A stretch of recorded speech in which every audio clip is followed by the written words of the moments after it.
Magandang araw mga ka-solar. So sa video na to, hindi muna tayo solar content, kundi home DIY improvement na naman.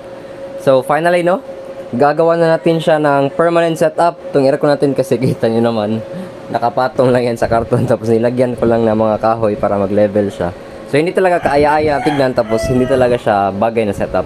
So initially, idea ko before is papagrills ko siya, pero malaki kasi yung gastos kapag nagpagrills ako. Mapapa-welding pa ako, tapos para sa aircon bracket.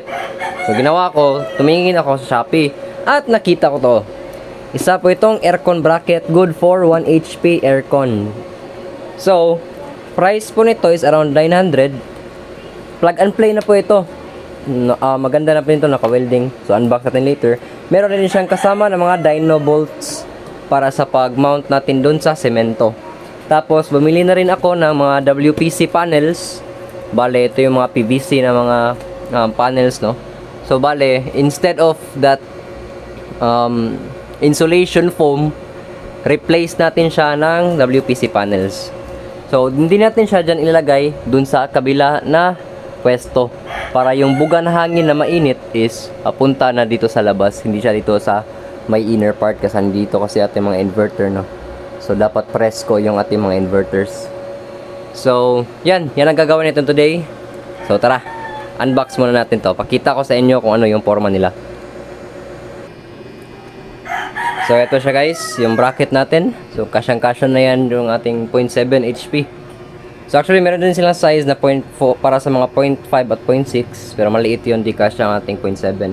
So yung buwang 1 HP na size yung gamit natin. So meron siyang freebies na Dynabolts, 4 kasi 4 yung butas, 1, 2, 3, 4, tapos merong gloves. Tapos ito naman yung WPC panels na binili natin. Meron tayo ditong sidings, tapos yung H para sa dugtungan niya. So di ba, ayos. So yun ang gagawin natin. Di bali din natin ilagay ang bracket, tapos ito namang panel isa itaas niya para kaaya-aya siyang tignan. So let's go.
Ay, finally.